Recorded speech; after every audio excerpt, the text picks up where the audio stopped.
And now, Channel R presents Discover Spotlight, an exclusive series of interviews with our favorite emerging artists, taking you behind the music. Welcome to another Discover Spotlight. I'm Tara, and I recently spoke with indie band Himalayas. We spoke about their debut album, From Hell to Here, their songwriting inspirations, how they formed the band, touring plans for this year, and much more.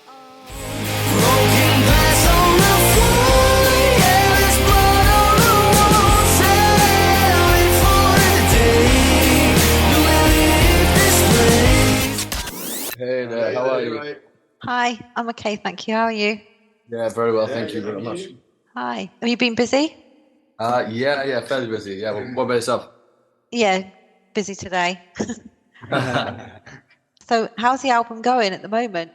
Yeah, really well, thank you. Yeah, thank you very much. It's, early days still with the album, I guess. But yeah, it's been really exciting and good feedback and stuff so far. Yeah, so really good feedback. Yeah, it's good sounding, really good. Appreciate it, thank you. Yeah, definitely upbeat and sounding. And you only just released this on Friday anyway, didn't you? The Yeah, album. yeah. Although you Yeah. had some songs you'd released from it you'd put out previously that were on it, but you've got new Yeah. ones as well. Yeah. Yeah. So what made you come up with the title for the album? I guess it was kind of like that was one of the first singles we wrote from the album, so it kind of felt it did quite a lot of what we wanted to say. It said enough about the album and how kind of we wanted it to be, because we kind of expected it to be kind of a journey. We wanted it to be anyway, from start to finish. And I think the From Hell to Here reference is kind of like we had pitfalls and troughs, I guess, like in the band's career in our own lives. So I think we wanted to show that, but equally show that there was either a bit of hope or I suppose nervousness as what's to come as well. Right. Okay. And that's how the title for it came about. Just thinking about all the different. Well, obviously your first one that you put out anyway was From Hell to Here. So I gather that song itself then would have also been like a look back at how things start and how things can end. Yeah, exactly. Yeah, definitely. Yeah. And so on the album itself, how did you come up with all the different tracks that you put on it? How did you decide on what was going on and what wasn't going on? I gather there must be some that you didn't put on and that you always write, extras. All AI generated. No, we had quite a lot of songs throughout the years kind of that we've written together, and we kind of tossed it up and we thought our favorite ones made the album. And I think myself and Mike, generally we've written songs and then came into practice with the other two, and whatever we feel like makes that in the room will translate live as well. So I think some of them are those kind of things, and then other songs have kind of been an amalgamation of all of us coming together and being a bit more decisive on it. We've had some of them have been around for a few years, and then some of them were pretty much written just before we went in the studio. So it was just a case of sort of refining. As you say, there were other songs. So we did have to quite quickly sort of decide, this is the album we want, this is what sort of fits together best. But I think we did a decent job out of that with the ones we had. And as I say, because there was some that we've had for a while, I think tracks like The Mirror and Somebody Else, we always knew they were going to end up on it. So it was just a case of, what the new songs are going to complement those as well. And just sort of what fits together all together nicely. Did you have like an idea of what you wanted the album to be about then, so to speak, so that each track you decided to choose would go along that line? Yeah, I think so. I think me and Mike have always been quite keen on the idea of things not being so paint by numbers, I guess, for people. Yeah. I think we wanted to kind of write about specific things in our minds that we're able to add references to things, but still leave them open enough for people to be able to kind of derive take their own meaning from it. Yeah, it's some things sort of throughout the album and come up in a lot of different tracks, but there's nothing too sort of specific, or it never kind of goes too hard in one direction. I don't think it is a case of just capturing a moment in time rather than a specific idea. Yeah, it's always good, isn't it, that if you leave that bit though anyway for the fan, the listener, to decide how they could actually make it part of their life, how they can see it as being part of their life, or how they've gone down that road or that feeling, etc. It's always good that you leave that mystery as well. So really, isn't it? Yeah, exactly. It's what you want at the end of the day. Yeah. means something to the person listening to it. It doesn't really matter what it means to us because No. we're not necessarily the ones consuming it. So that's really important, and hopefully people can get a lot from it. Yeah, that's it. Yeah, what it means to one person is totally different to another, isn't it? But if you leave that, then everyone's got that choice of seeing their own life in it or hearing their own experience in it. 100%, yeah. Yeah, that's good. Yeah, I quite agree. I like that myself when you hear that.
What is it inspires you? What inspires the type of music you write? Because it's like indie rock, isn't it? You write. Yeah, I think like we've when we first started, we were kind of like the most indie rock we were, and then I think more and more and more our influences have got slightly heavier. But we still listen to like everyday kind of stuff. I think all of our influences are quite broad, but generally we have a core base of like bands like Queens of the Stone Age and Arctic Monkeys and Nothing But Thieves, and like people like legends like Iggy Pop and stuff. So I think we all have those like collective influences, but I think we all draw tiny bits from other stuff. I know James listens to a lot of heavier stuff than the three of us maybe do. So that's kind of a notice from his point of view. And then I think we all just share collective then as well. Yeah, I mean, there's a lot of Enya for me. Yeah, a lot of Enya. Yeah, like there's a lot of collective sort of influences that we all like. You know, any of us can put on in the van, and everyone's like, yeah, this is a good, you know, this is on it sort of thing. But then, yeah, it's definitely like it's also what like I don't know, especially in the studio, it was like definitely us just sort of listening to things we each were playing and going like, yeah, that sounds really good, or like maybe we should try it this way or that way or something. You know, it's very sort of just pushed by each of us, which was really cool. Yeah, and different things work at different times. So I think it was just a case of being open to that and you know, being receptive to each other's ideas and influences. And if something works, then it works, even if it's not necessarily something that you would, you know, listen to yourself. If it works on the album and you like it, then, you know, happy days, it should be there.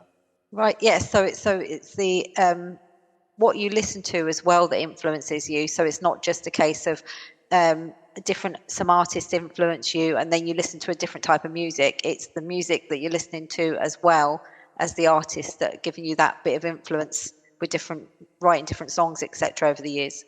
Yeah, definitely. Exactly. Yeah. Yeah, that's good, isn't it? So it comes in together then, so it's not sort of separate. You're going down that line, but it must be quite broad still, though, because I'm sure you don't all listen to the same thing, so you've still got quite a broad scope of music. Definitely. I think even stuff like you like that isn't to your personal taste, like you can take some inspiration and influence from. Just be a particular production element, the way something sounds. Like there's different things to listen out for in different types of music, and you know, like for instance, if I listen to something that I wouldn't necessarily put on myself, I could be listening out for like how the drums are produced, or you know how certain instruments sound in different ways. Or I can just listen to something that I would listen to just out of enjoyment and like forego any sort of analytical side of it. But I think that comes across on the album. But, yeah, you know, definitely.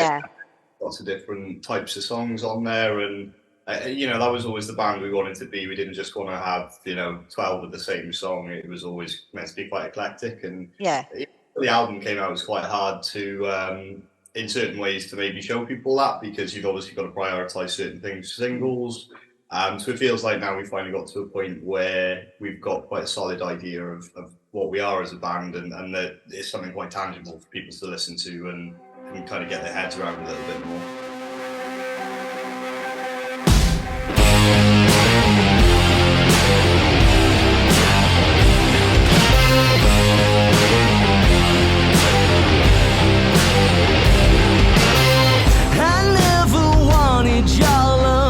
But I got it anyway. I never deserved your heart, but you gave it away. We fought with every last breath that we've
Discover is a weekly curation of music and interviews from the best emerging artists. Listen Sundays at 10 p.m. Pacific, 1 p.m. Eastern.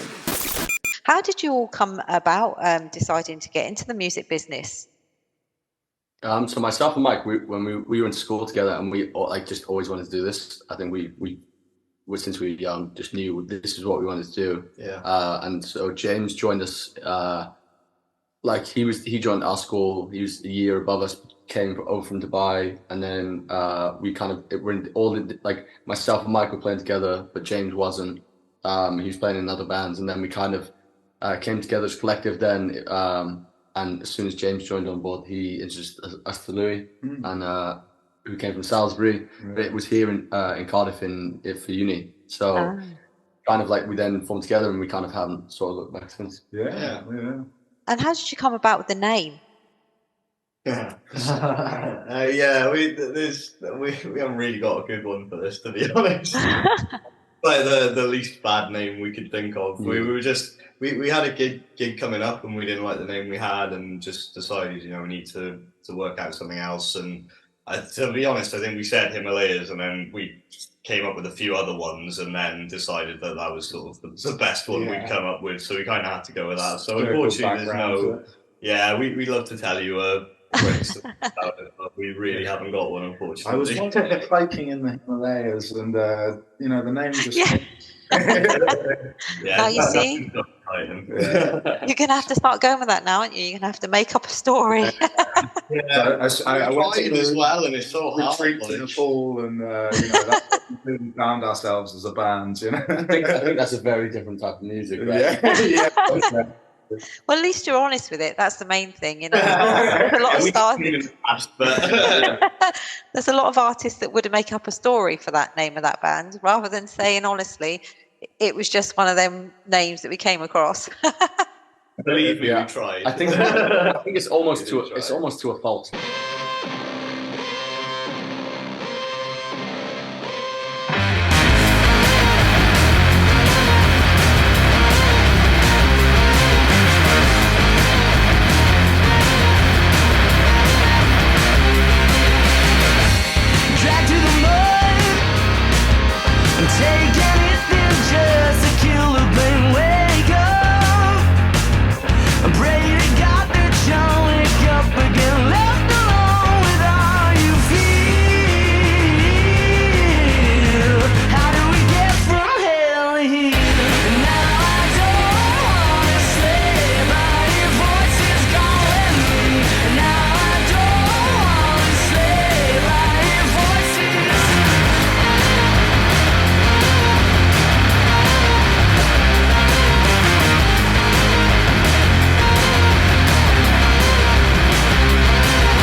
long have you been together all told as a band, as a collective?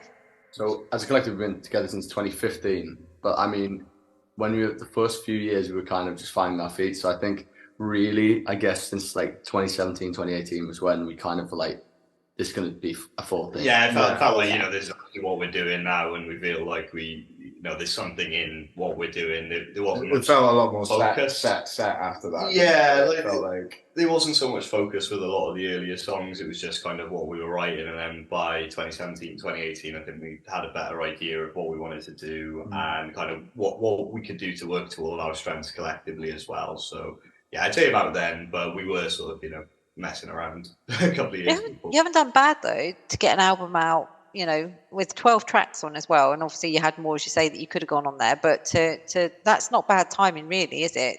If you could tell that to our manager, all of those people, then I would really appreciate that. Not a problem.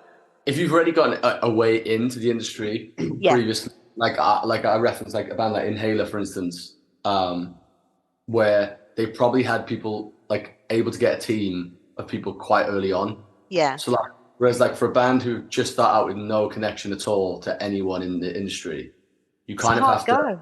Yeah, you have to impress where you're from in order to be good enough and earn your stripes here to kind of be good enough to then be like, look, we're going to go and play a show in London or X, Y, and Z. Then you probably have to play loads of shows in London to try and get people interested in you. Yeah. And then that kind of thing of like, you have to find management, an agent, a label, and all those kind of things to impress them before even thinking about any further of thinking about like, oh, we're going to get loads and loads of fans. Exactly. I feel like that's why it takes so much time. Yeah, exactly. And you've put the hard work in clearly over the years. I mean, Cheers, yeah. I don't know if anyone could accuse us of that. No, that's it exactly. So you've put in the work and everything. And as you say, then you've made sure you've been able to join all the dots, so to speak, and get where you need first and foremost. And as you say, money as well is a big thing when you're putting these things out, having the finances, etc. as well, as you say. Yeah. So but it's good to kind of have that team, and I think this is the first real release since like the album and these things have been the first release since we've fully found a team that's worked for us and a label that works for us. That's brilliant. And it's exciting now because we know the next steps moving forward, and we're always like, we've got a plan. And we feel like we're in a good place. Which is good.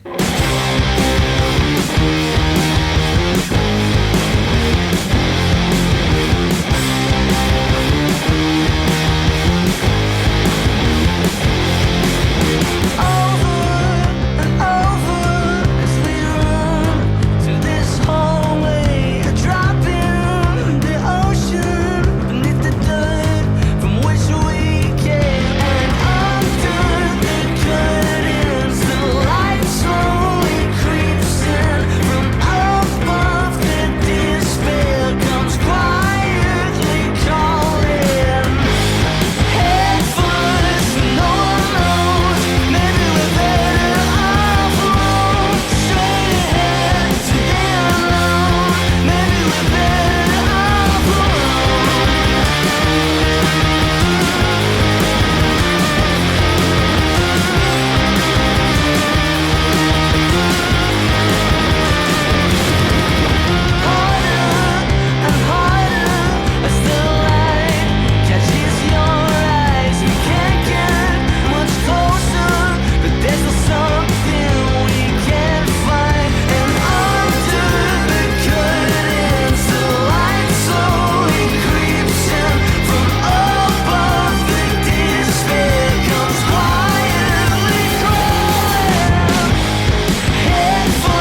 festivals this year then as well?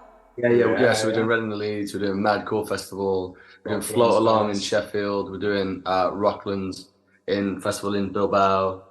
In it together at the end of this month. Yeah. As well. So there's quite a few. So we're excited for those and excited to announce some more shows as well. Yeah. And you're going to Europe as well? Yeah, we're going to Europe in June and then obviously back there for some festivals in the summer. But yeah. Brilliant. And then what about touring for as yourselves, just your band? Are you looking at any tours in the UK or anything other than festivals? Yeah, hopefully we're going to do I say hopefully. We know we're going to do the UK, but hopefully we'll do some Europe shows as well. But the UK, I think we're talking about it now. We've got some other shows to announce, so they may push that back a tiny bit, but definitely before the end of the year. Oh, that's brilliant. Yeah, good to have the summer now and really get the album out there. Yes. And, get used to playing the songs live and getting a feel for what works and just really sort of making the most out of it. And then by the time we kind of do a headline tour, it'd be nice if obviously a lot of the people come in, know the album well and know all the songs and are really kind of invested in it at that point as well. Yeah, and the Reading and Leeds festivals, them sort of things are great to get out there with your album and get your music out there, aren't they? Because we've done it a few times before. Luckily, and we're so grateful to be asked back again. But I think this is the first time we'll have had an album out, obviously. So it's going to be exciting to see the response because you get to that thing of like we played, an 8-song set or maybe more, depending on the set and where we were playing. But the crowd know 2 or 3 of those. The crowd, songs. like a few, and then they kind of they like the other stuff. It's kind of like you don't see the full response, whereas now we'll get the full response, and we're super, super excited to have that. Exactly. So that's I was going to say that's going to be absolutely great for you, isn't it? That's going to be so amazing to have that feeling and that response from the crowd to the album. Yeah, 100%.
I wish you all the best with this year.